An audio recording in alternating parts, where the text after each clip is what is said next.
Яркий, свежий, бодрящий запах только что распыленных духов. Через 2 часа они же пахнут совершенно иначе. Тепло и древесно. Это преображение не случайно, это тщательно продуманное путешествие. Но что насчет другого типа ароматов?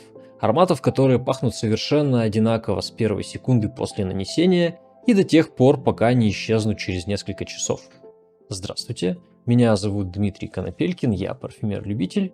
И в этом видео мы вкратце обсудим научные основы обеих архитектур. Традиционно развитие парфюмерной композиции разбивается на 3 стадии: верхние, средние и базовые ноты. Это так называемая ольфакторная пирамида. Верхние ноты, такие как цитрусовые и травы, чувствуются первыми и первыми же исчезают. За ними следуют центральные ноты, цветочные, пряные, которые определяют характер аромата. Наконец, через несколько часов остаются только базовые ноты. Древесные, мускусные, смолистые – это классическая понятная модель описания того, как последовательно развивается аромат. Тем не менее, она упрощает то, что происходит на самом деле.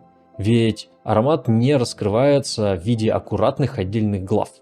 Все молекулы, формирующие верхние, средние и базовые ноты, присутствуют с самого начала распыления, они просто испаряются с совершенно разной скоростью. Нелинейный аромат – это не командный забег, где одна нота передает эстафетную палочку следующей. Это скорее похоже на группу атлетов, где спринтеры финишируют первыми, оставляя марафонцев завершать забег в одиночку. Но что если парфюмер создаст аромат, в котором большинство участников забега – марафонцы? Что если ключевые молекулы будут подобраны таким образом, чтобы испаряться в схожем темпе? В результате получится аромат, который не претерпевает резких изменений. Аромат, который остается постоянным, предсказуемым и неизменным. Это линейный аромат. И считать его скучным или простым преждевременно. Подход, лежащий в основе создания такого устойчивого баланса, столь же сложен, как и для традиционной развивающейся пирамиды. Чтобы лучше понять разницу между этими двумя подходами, вкратце обсудим летучесть частиц. Она описывает, насколько легко вещество превращается из жидкости в пар, который, в случае с душистыми молекулами, можно почувствовать как запах. Высоколетучие материалы – это спринтеры. Они обладают высоким давлением пара, а это значит, что они почти мгновенно отрываются от кожи и поднимаются в воздух. Вспомните звонкий аромат эфирного масла лимона и резкую остроту мяты.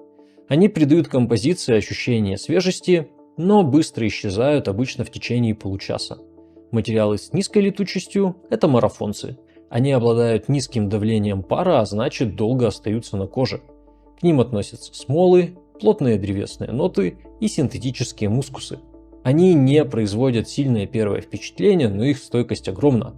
Таким образом, нелинейный аромат построен на впечатляющем дисбалансе скорости испарения веществ. Легкие молекулы будут доминировать в начальных нотах, а затем исчезнут, уступив место молекулам средней и низкой летучести. Если вам нравится это видео, поставьте лайк. Линейный аромат, напротив, остается с гораздо более узким и равномерным спектром испарения. Парфюмер достигает этого, сосредотачиваясь на высокой концентрации материалов со средней и низкой летучестью и очень небольшом количестве, если вообще таковые имеются, мимолетных верхних нот. Это гарантирует, что основной характер аромата остается неизменным от начала до конца. Если говорить о линейности, обязательно нужно упомянуть одну молекулу, изменившую современную парфюмерию – изоесупер. Это синтетическое душистое вещество с мягким, сухим, древесно-амбровым характером, главная ценность которого заключена в однородном, стойком профиле. Изоесупер испаряется медленно и равномерно, что делает его ключевым элементом в создании линейных ароматов. Самый известный пример – Molecule One от Eccentric Molecules. Это эталон современного линейного аромата, который при ношении не меняется, а скорее постепенно исчезает. Стоит отметить, что и некоторые натуральные компоненты также могут быть удивительно линейными. Даже профиль эфирного масла розы часто остается неизменным в течение нескольких часов, не трансформируясь неожиданно во что-то совершенно иное. Другая крайность – это летучие цитрусовые молекулы и альдегиды изменчивых верхних нот. Вещества, подобные лимонену, основному компоненту эфирных масел бергамота, лимона, апельсина, обладают очень высоким давлением пара. Они призваны создать яркое мимолетное первое впечатление, которое уступает место центру аромата. Альдегиды, широко используемые в Шанель номер 5, представляют собой класс синтетических соединений, которые придают аромату искрящуюся, похожую на шампанское игристость. Они создают впечатляющее начало, которое быстро исчезает, уступая место цветочному букету из жасмина и розы. Это ключевое различие в развитии определяет выбор аромата. Или который пахнет одинаково весь день, или же который будет удивлять и меняться в течение дня. Нет правильного или неправильного варианта. Есть только предпочтение. Вы за линейный подход, стабильность и узнаваемый фирменный аромат? Или за нелинейный, рассказывающий историю? Напишите в комментариях.